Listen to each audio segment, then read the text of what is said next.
Hi everyone and welcome to Anxiety. In this episode I am having a conversation with Javier.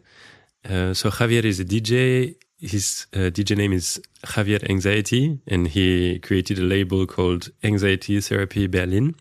So being also based in Berlin, there was really no reason not to reach out to him, which I did. And he replied very nicely and almost instantly that he would be very up for talking about anxiety on a mic. So in this conversation, like in the previous ones, we are both talking about our experience with anxiety. We are both telling our story with how we found out about our own anxiety issues and how we got to try to solve them through therapy. It might be that you don't really recognize yourself or don't really relate to our stories, and it's perfectly normal. Everyone has a different path. Especially when it comes to treating mental health issues. So if you are struggling with anxiety, I would strongly recommend to turn to a mental health expert, be it a psychiatrist, a psychologist, or also a general practitioner could help you find the right treatment or therapy. In this episode, we also mention medication, and I would strongly recommend not to auto-medicate. It's really important with that kind of treatment that you get the advice of an expert. We are both just individuals experiencing anxiety, and we are not professionals. I really insist on that point. If you struggle with anxiety, please turn to a therapist. That being said, thank you so much for listening to this podcast. You're more and more listening to the episodes. If you want to help this podcast being a bit more spread among the anxious listeners, please give it a rating, and you can also subscribe so that you don't miss the next episode. Thank you very much for listening and see you very soon.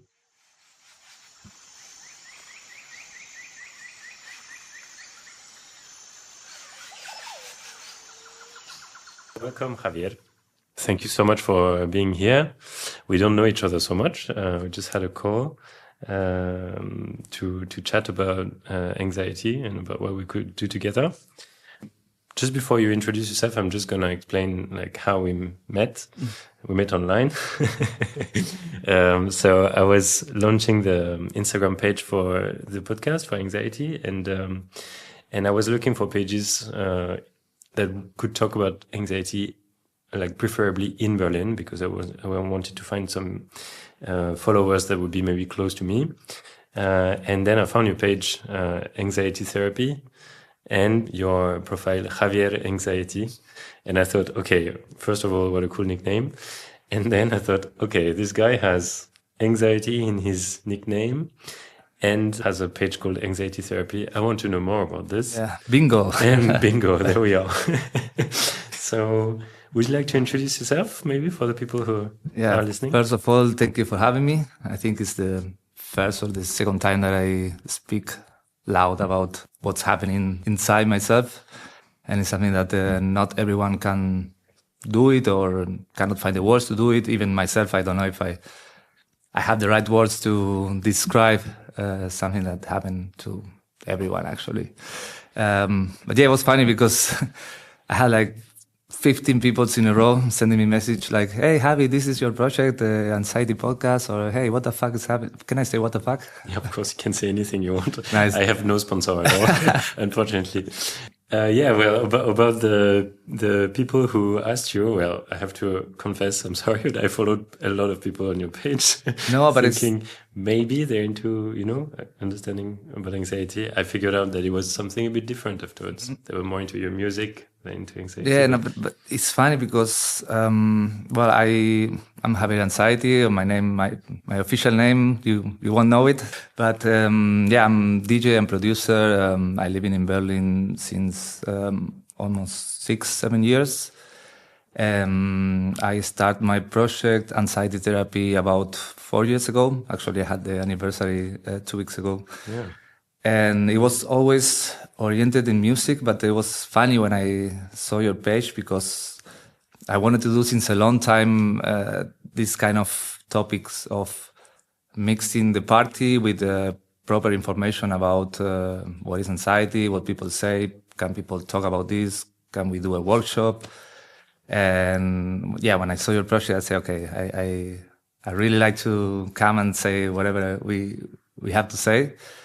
And I think the goal is always to encourage people to give a name to something that is happening to us. And I think for myself, it started in the beginning of COVID. And yeah, it was a very difficult period, of course, worldwide, because you know what happened. I was struggling with some relation stuff that can trigger a lot of not good feelings. And it was a mix of a lot of stuff that we can talk about later. But I think for me, the best way to say, okay, let's confront this horrible thing. At the beginning, it was horrible. Now I think it's something that everyone we know, and we have to deal with it. The goal is know how to manage.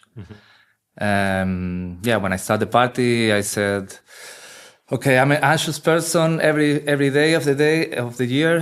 How can I do something that resonates with me? And music was my salvation at the COVID time. So I took it kind of as a joke.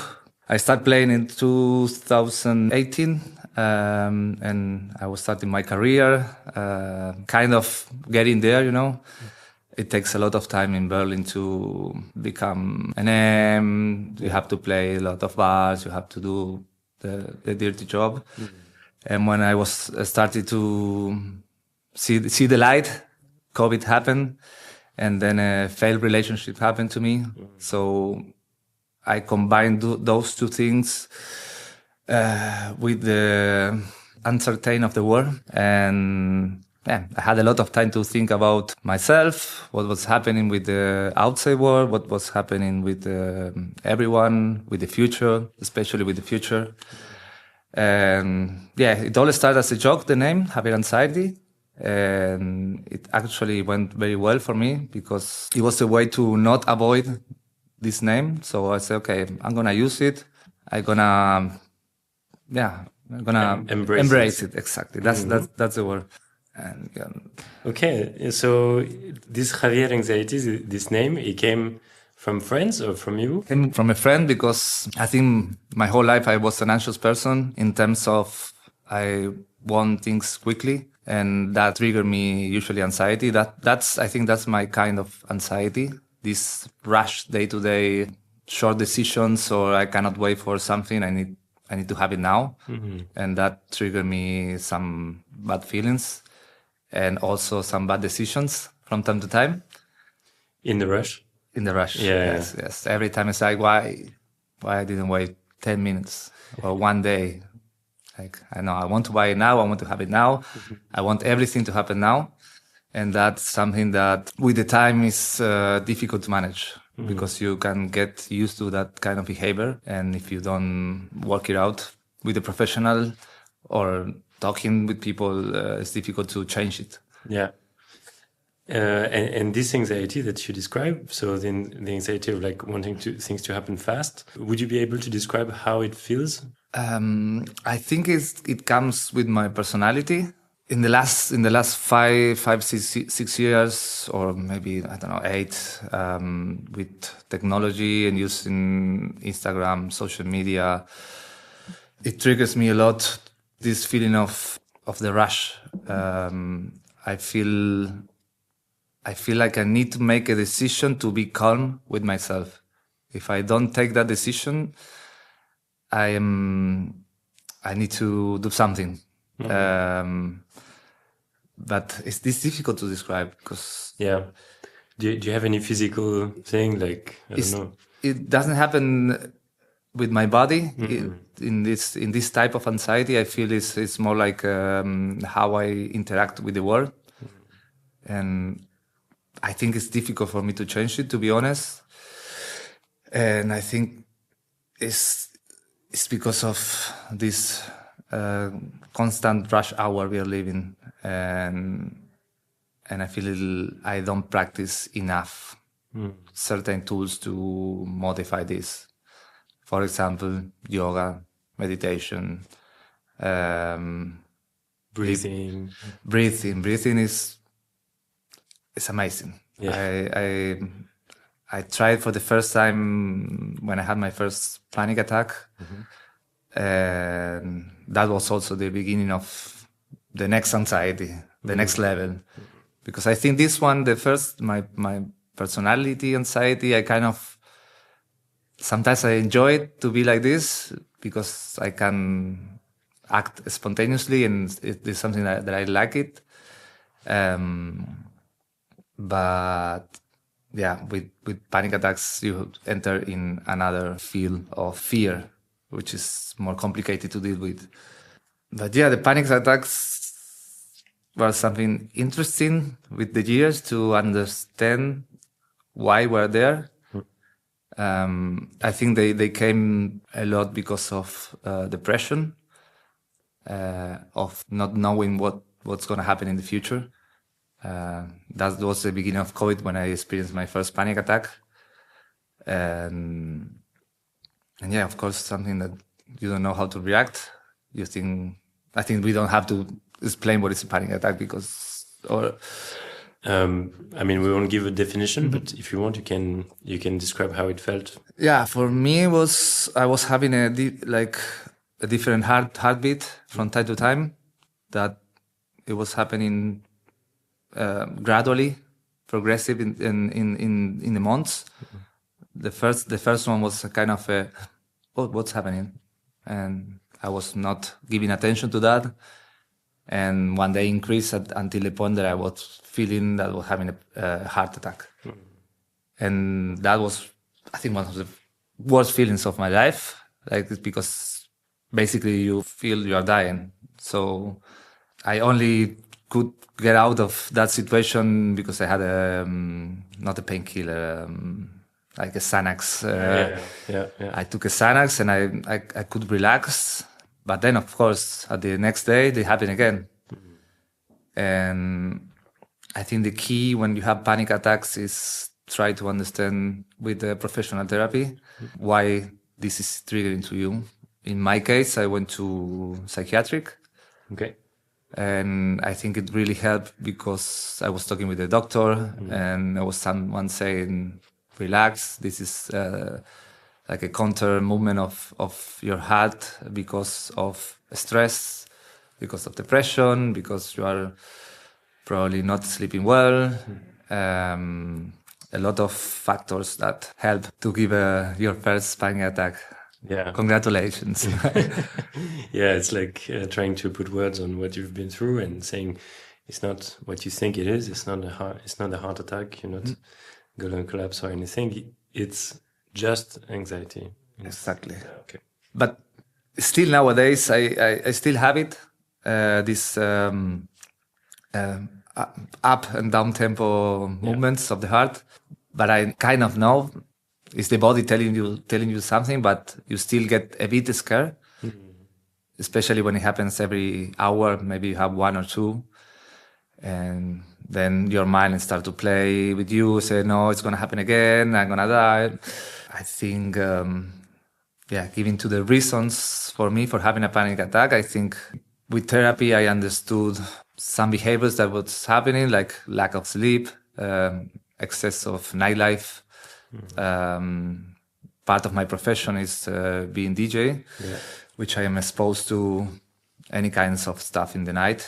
So you have to choose your battles when you play, when you dig through the night.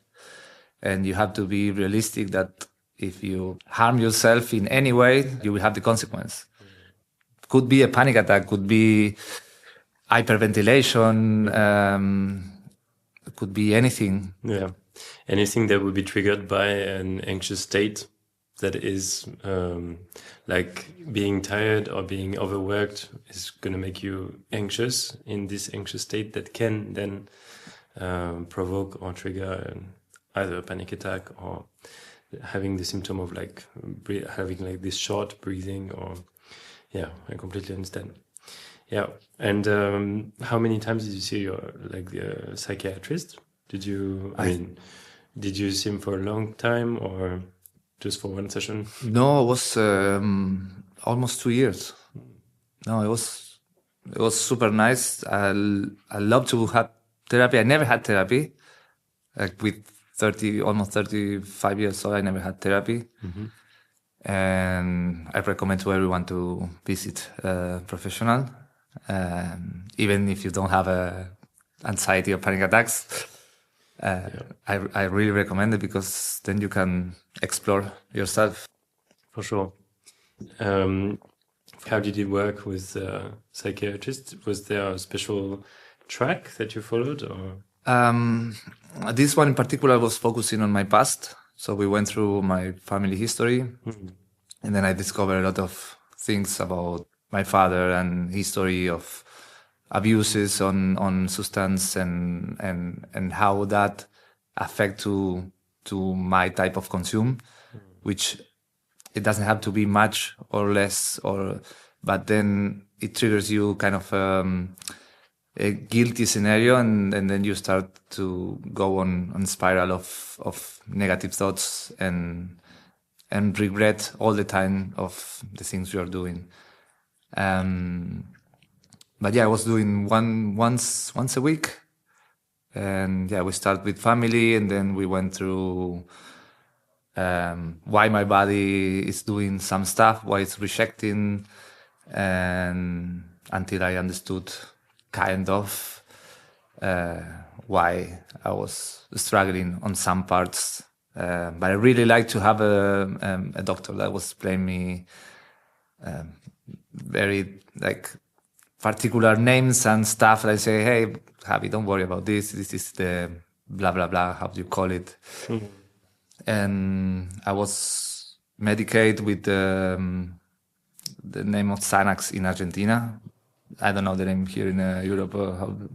Same in France at least. It's the same name. Yeah. So it was something nice that he said, don't take it every day. If you feel anxious or you feel that something is going to happen, just take a quarter of a pill and then you will be fine. Try to breathe and everything is going to be okay. And that for me really helped me to measure and where I was going. Because I didn't want to have a prescription and not like I try to be. You don't want to be dependent on it. Yes. Yeah. Yes. Yeah. Yeah. I did have the same at some point in the very beginning when I was very, very anxious. I was prescribed the same, and I had the same feeling, thinking like I don't want this to be part of my life. Yeah. It's going to help me for a moment, but it's like just a way out. But yeah, it's not the solution in a way.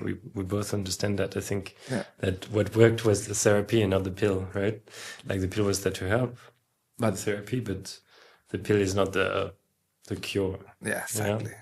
But for you, the way out was finding a balance in your life. Yeah. There was a moment you say, okay, now I don't have. Yeah. It took me a long time. A long time. There's no long or short. Yeah. Everyone has their own way, I think. But I found it a bit long. So I think it all declared the anxiety disorder with not being balanced in life. Like my work was not working. My relationship was not working. I was trying to be someone else, I think, than my personality was. So yeah, all of it like backlashed very, very strong all at once. And so my way out was therapy. And yeah, looking behind and thinking like, okay, this is not possible anymore. Maybe that should change.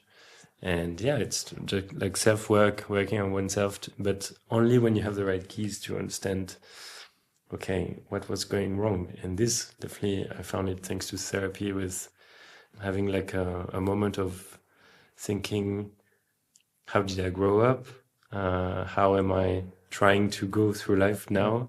Does it work? Can it work together? Or should I adjust some things, exactly like you said? So yeah. I think therapy, as you said, like I really genuinely think that everyone should go to therapy. Yeah. There's always something interesting to learn there. That's how I went. Nice. Nice.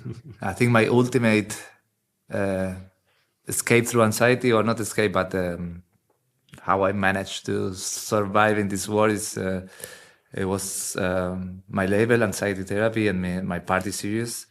Yeah.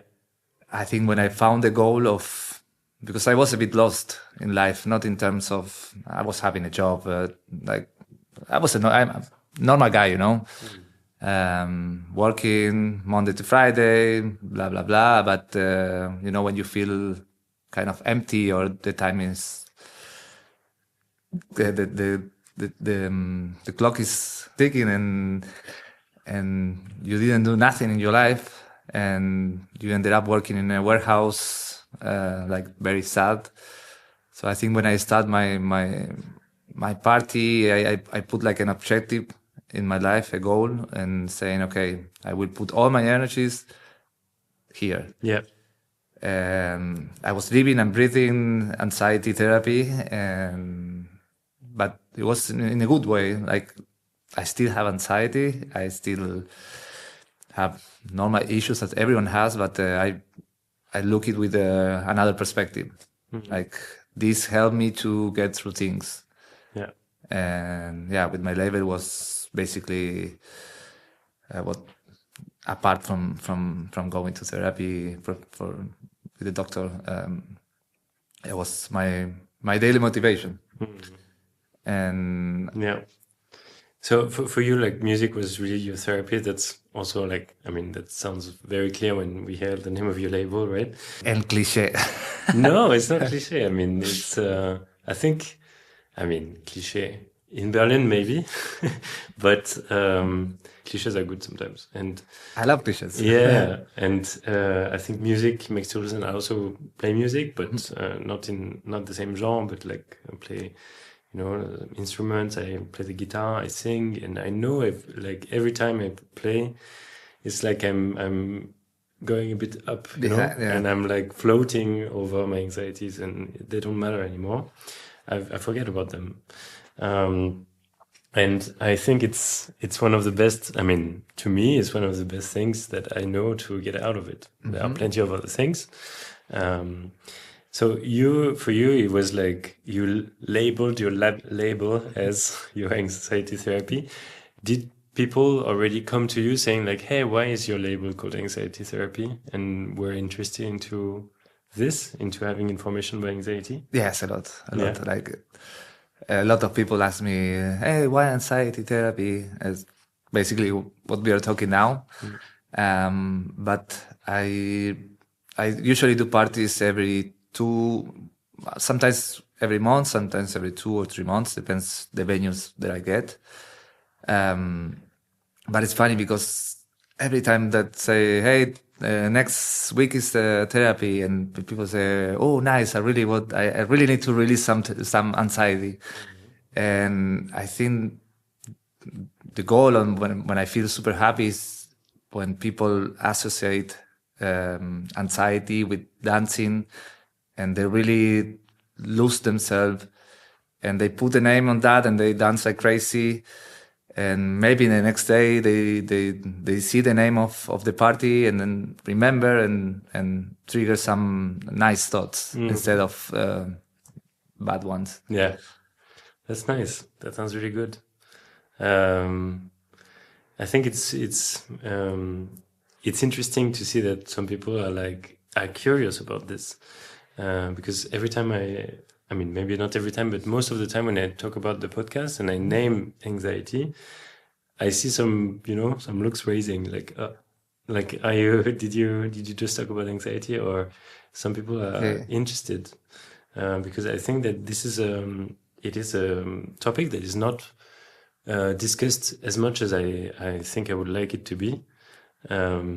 It's still a shame a bit to be anxious. I don't know if you feel the same, but I have the feeling that it's still a bit shameful or it's hard to open up about this. And I would like to ask you, like, so we're both male, and it's quite known that as a male person, it's hard. As a man, it's hard to talk about your feelings, or it's hard to open up about emotions. Was it hard for you to be associated to anxiety with your with your DJ name and with your label? Was it hard to take this decision? Not here in Berlin.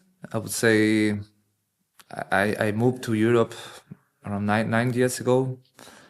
I would tell you that might be difficult back in Argentina when I was a different person. But I think here in Berlin, no, I was quite the opposite. It was kind of funny, but I'm lucky that I have a very solid group where we all talk about our feelings.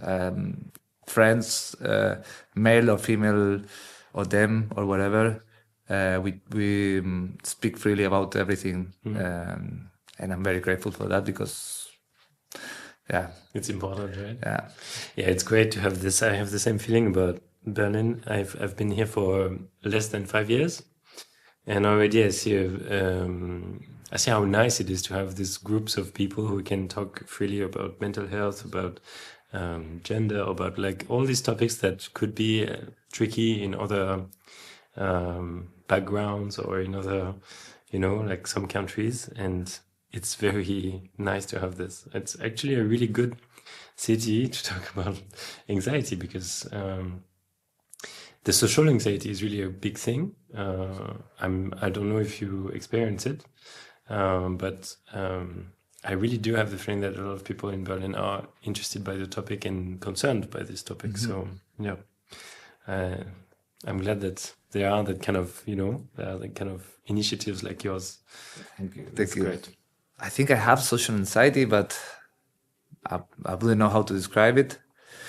But I do think that, I don't know if you feel the same, but when I'm with my closest friends, I can be very smooth and relaxed, and I can be myself. And maybe if I'm at a table with 4 or 5 people, let's say friends of my girlfriend that I just met once, kind of have this social anxiety that I have to be or having a drink in my hand or smoking a cigarette, always trying to not get crazy. No, but I see what you mean. Like, it's like having to be occupied exactly at doing something, because if not, you're going to think too much of like, how am I looking, or what do they think of me, or maybe that kind of stuff. Yeah, what I have to say. Yeah.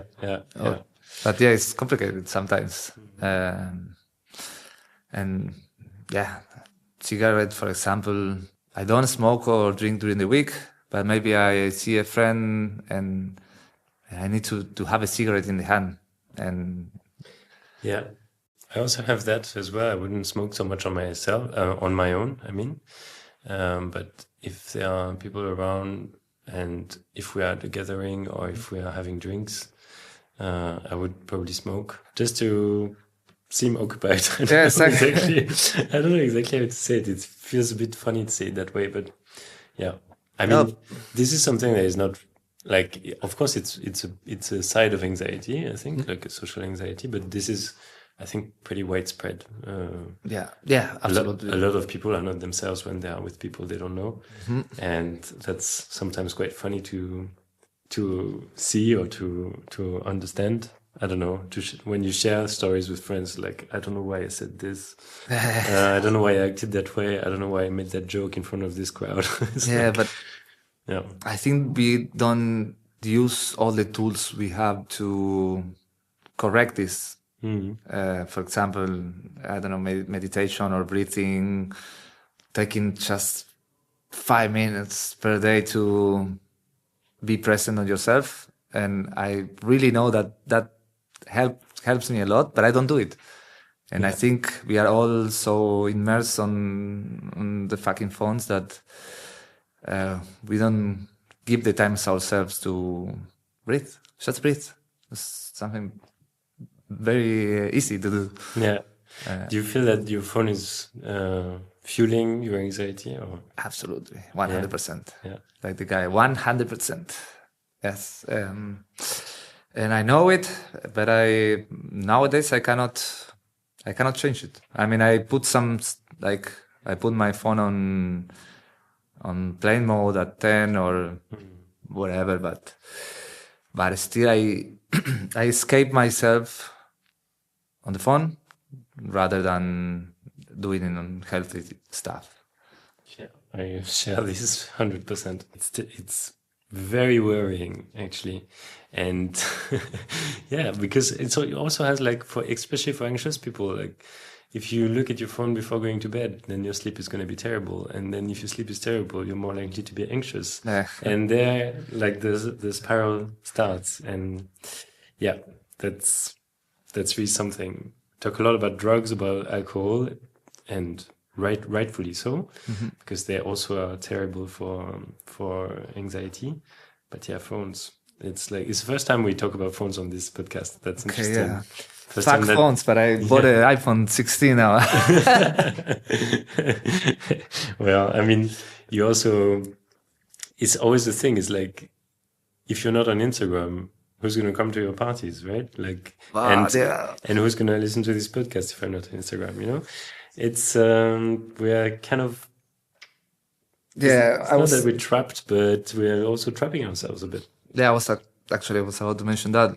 My profession, like, you have two types. Or you live for the content, or you try to go old school. I consider myself a bit old school. I don't want to do shitty content or just to fill up the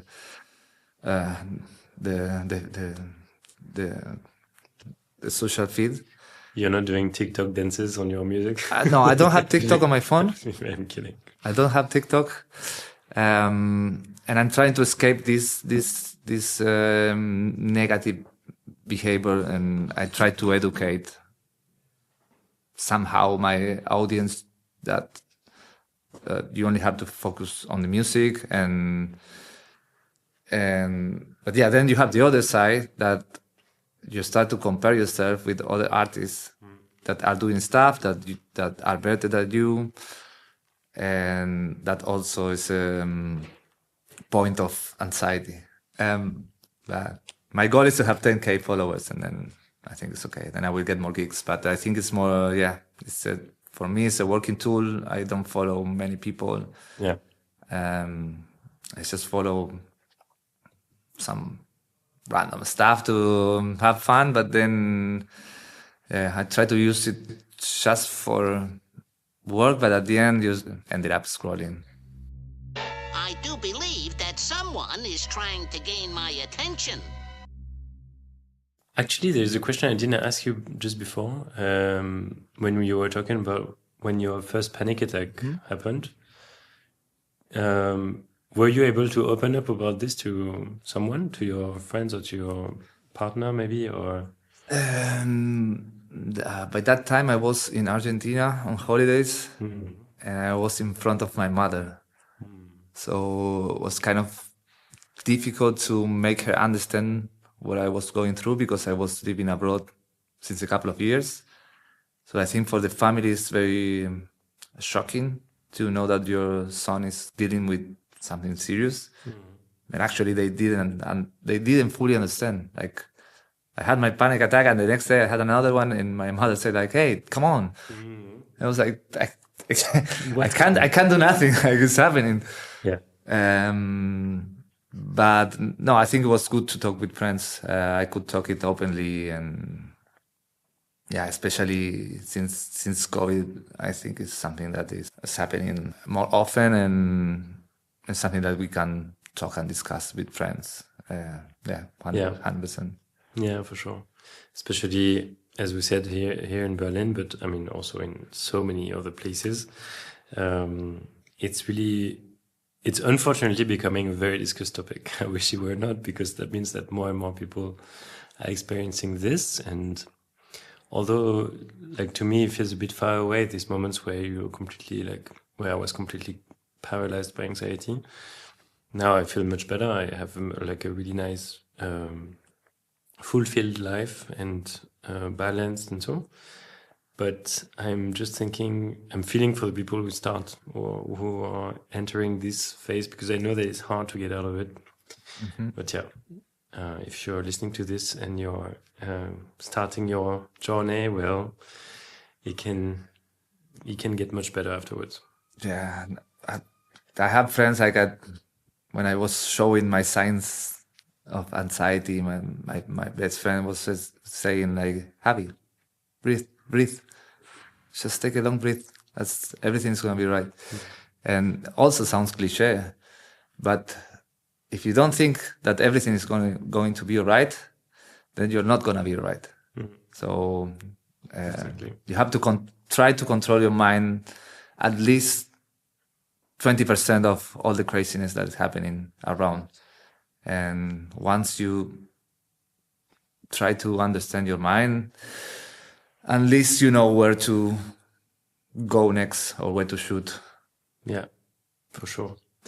I like when you say it's a bit cliche, but it's okay, because that's one of the things that I had to fight, is also my own judgment about what's going on, and my own judgment about what I do to feel better.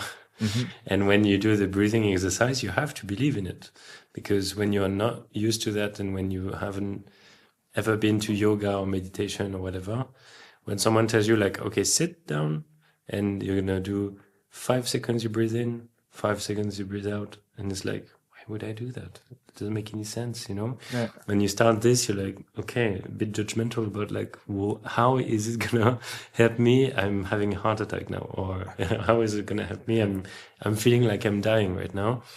But the moment you accept it and you give it a chance, mm-hmm. and it works, it's like, it's such a relief. And then you feel a bit better with yourself also, thinking like, okay, I can actually do that. This is one tool. Yes. To the next one. And then you build your tools and you build your healthy routine, and then you feel better again. Yeah. It can take months or years, but it can happen, yeah. Especially with like yoga, meditation, like as soon as you say yoga, meditation, people, especially men, they will look you like, yeah, like, you know, and no, it's actually an amazing tool, and you have to be open to do whatever the teacher is saying to you, and yeah, it's a good one. It's a good one for sure. It's part of the good tools or good things that can be done. I never really did yoga, to be honest. And it's something that, I mean, I've heard so much about how it helps, how it's helping. And I'm always thinking, I need to start this. But yeah, it's okay not to find the time, or it's okay not to feeling comfortable with it. But it's true that like it's good to give it a chance at least. But like, you did or do meditation? I did a bit of meditation, yeah, at some point. But what I do is really breathing exercise. It's really what helps me the most. And yeah, and balancing my life a bit better. Yeah. And yeah, I think, yeah, it's also like confronting to situations that were scary, mm-hmm. or that really triggered anxiety, and slowly, step by step, like facing them until they don't do anything anymore. But yeah, it was quite a long way. There are still some, I mean, actually, I would have to think really hard, like, what is the situation now that triggers anxiety for me? I think I have something that could be quite similar to your anxiety of wanting things to happen fast. For me, it's like when I don't know how long something I'm doing is going to be, I'm so anxious. It's like I'm in a room like that, for example. I don't know if that's why you asked the question, you know, in the beginning, like how long is going to be the interview, but that's exactly the question I want to ask if I want to know, okay, what do I have to brace myself for, you know? Yeah. It's like, okay, we're in this room now. Being in a classroom now, I couldn't do that, for example. Yeah, okay, I get it. I mean, I could, but for a long time, for the past 5 years, I couldn't have. Because it's like you're inside, and if you want to go out, everyone's not going to know about it. And, you know, like that kind of stuff is still a bit tricky. But yeah, apart from that, no, it's like compared to what I had before, it's almost all solved. Now it's a kid game. Yeah, exactly. Is there anything else you would like to add about this?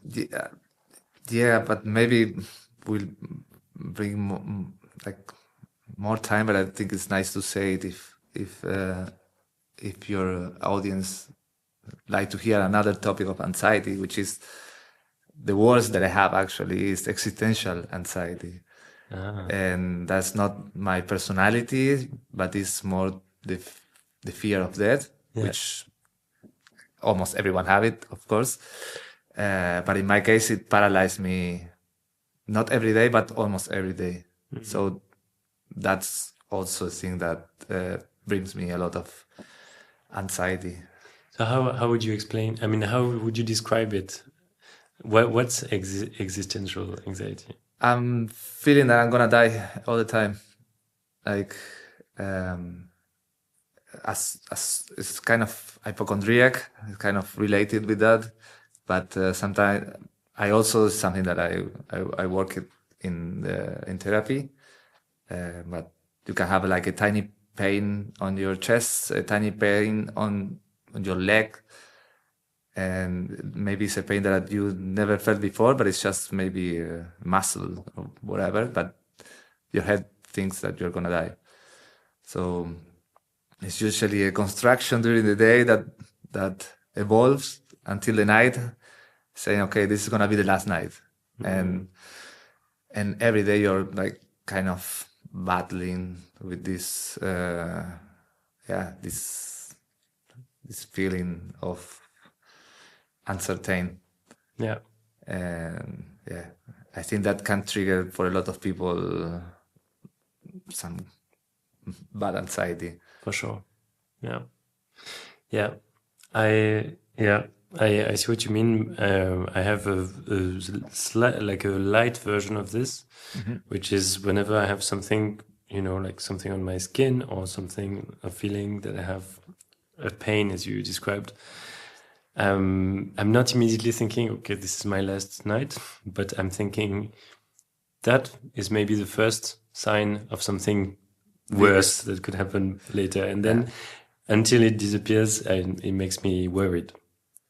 And it's not that I'm gonna like freak out or anything, but still it takes some space in my mind. And that's crazy. Yeah, it's funny. It's I think it's some kind of like survival reflex that gone wrong, it's gone too far.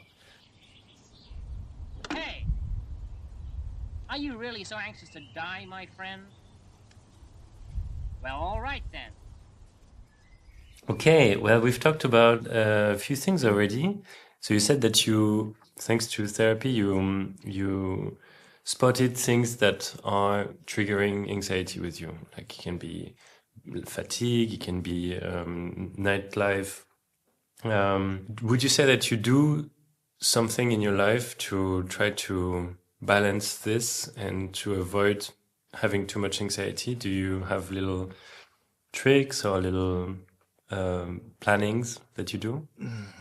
Well, yeah, when I start to feel this, like the physical anxiety, for example, I work 9 to 5, Monday to Friday in the chair, so I spend a lot of time sitting, and sometimes I do mechanic work, so your head can go anywhere, and that can trigger some anxiety. When I start to feel any kind of signs that something's gonna happen, I just get up and I try to do a push-up. I have the bar and I hang there. I release a bit of energy, so I focus my mind in other place. That's the one that like instant that works with me. And yeah, sometimes with nightlife, for example, from time to time I take breaks. I spend 1-2 months without drinking or smoking. Then it's when you realize how bad you was doing before, and how good you can be afterwards. So I think those little stops really helps to understand yourself. I think it's something that not everyone can do. Like it's crazy, but stop drinking, like fully drinking, zero. I had a lot of friends saying like, "Wow, crazy! Are you not drinking? Not even one beer during the weekend, and I say no. And that's the best part when I stop. Yeah. Yeah. You can feel that there's a big difference. Huge. Yeah. Huge. Especially alcohol is the worst. It's the worst. And I mean, there's proof that even in 1 week stop drinking, that can help you to reorganize your body nicely. And then if you keep doing, so I think my goal for next year is like to quit for a year. To quit. I should be able to work myself to say, okay, I can drink. Like just a few, but it's sometimes difficult to handle. Yeah. But yeah. You mean sometimes it's hard to limit yourself to? Yeah, sometimes. Yeah. At the moment you start, it's like, I mean, for me at least. Yeah, and it's also when anxiety starts to hit. So you drink one, you feel more relaxed, but then the other effects of alcohol enter in action. So it's like a never-ending point. Exactly, never-ending story. Yeah. Yeah, exactly. So you say like when you have the feeling that anxiety starts rising, then you adapt your life. Yes. But do you also adapt it before it starts? No, because before I didn't understand what was happening. So for me, being anxious was just being anxious. Yeah. So you mean when it started, the panic attacks and so that's when you adapted? Yeah, or when I start to hyperventilate or feeling like my rhythm is going up, I try to leave anything that I'm doing and just breathe, walk through the house. Punch a pillow. Sometimes I scream. I try to release a bit of this bad energy. Yeah, the first guest of this podcast, Stephanie, she's a friend of mine, and she wants to create a screaming club at on Tempelhoferfeld. Like everyone goes, like in the middle of the feld and start screaming together. That's good. Yeah. I would love to do that and add also some stuff to break. Yeah. Glasses, anything that could break. Yeah.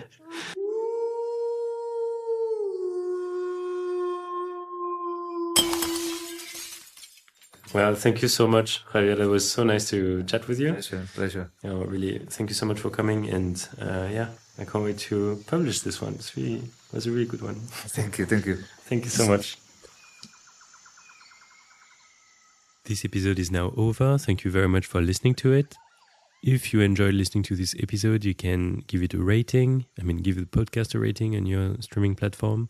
And you can also subscribe to this podcast so that you don't miss the next episodes. It would also help to make this podcast a bit more spread among anxious listeners. So it would be really nice if you can give it a rating or subscribe to this podcast. Only if you want, of course.